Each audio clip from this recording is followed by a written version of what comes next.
What's up, guys? So we're just going to be mentioning really quickly here that even though Brave is probably one of the most secure and private browsers out there, that doesn't mean you shouldn't be using a VPN with it. With a VPN, you could encrypt your internet traffic, which means your ISP can't see what you're doing. Not only that, but you can also hide your IP address, which makes your internet more secure. So websites can't see your IP. Now with Brave, in conjunction with a VPN, you're actually going to have a pretty good anonymity model. However, with Brave, you're going to be blocking more about the browser side of things, whereas your VPN's working more on the internet level side of things, blocking that kind of stuff. You're going to be pretty set.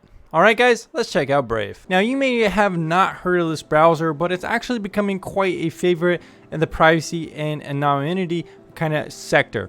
Why is that? Well, firstly, Brave has a lot of cool implementations in it that you're not going to see in other browsers kind of default kind of layout. First of all, Brave has a lot of cool features that are privacy oriented.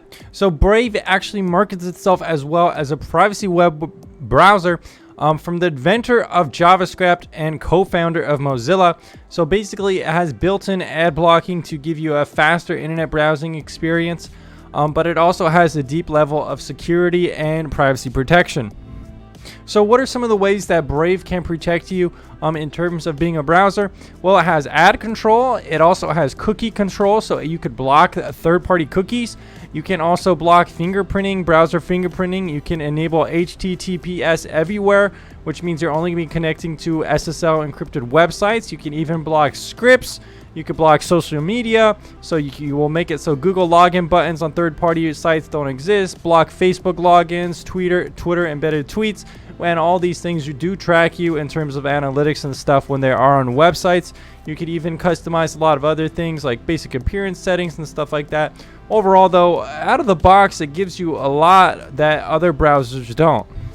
Now, you might argue that Mozilla can also do a lot of the same things, but the problem with Mozilla and Firefox is that it takes a lot of configuration to get to this level. Not only that, since Brave is based on the Chromium open source kind of Google Chrome, it's very easy to migrate from Google Chrome over to Brave, and that's actually my favorite thing about it. When I started using Firefox, I encountered a lot of problems with plugins. Some websites were giving me captchas everywhere, and overall I just didn't find it very fast or very intuitive to switch from Chrome to Firefox. Now, Brave is very easy to use with Chrome because it actually works with Chrome plugins. You could download Chrome plugins from, the extension store and just put it right into Brave, and it will actually work. Not only that, but it's also cross-platform and works by syncing, your browser bookmarks and other kind of settings that you have. So in that way, I find that Brave is easier to use right out of the box.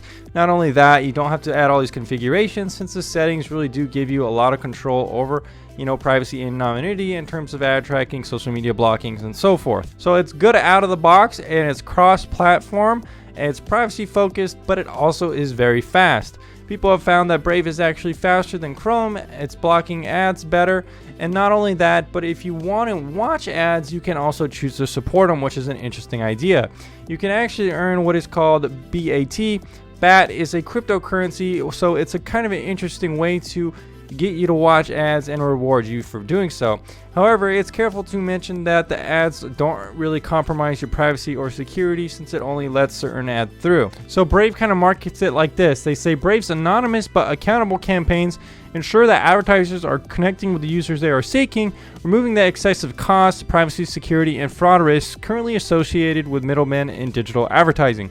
So Brave specifically works with several ad networks, and brands for Brave ads is inventory. So it seems like they're trying to make ads something more secure and more regulated by letting certain ads in, and overall it seems like a pretty cool idea. So Brave blocks ads on default from most web pages, but Brave ads specifically are separate and supplemental to normal ads, so they're not the same kind of ads that you would be seeing normally that could compromise your privacy. So the ads are sort of presented as notifications on web page, and you might see it pop up in the bottom right where you could close it or click on it if you want to. They specifically mention also that they put the user in control with privacy by design, and they do not leak the user's personal data from their device. Unlike conventional digital ads, ad matching happens directly on the user's device, so users' data is never sent to anyone, including Brave. Accessing user attention no longer entails large-scale user data collection.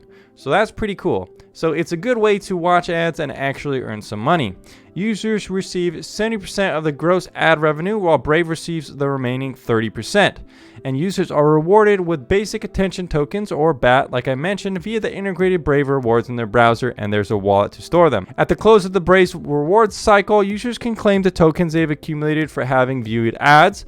The BAT can be automatically donated on a monthly basis to, websites or even content creators to tip them. So you can, of course, send BAT around to other exchanges and stuff to transfer into real USD or whatever you want. Overall, guys, I think Brave is a pretty cool browser, and I think it was definitely worth making a video on to let you guys know about it.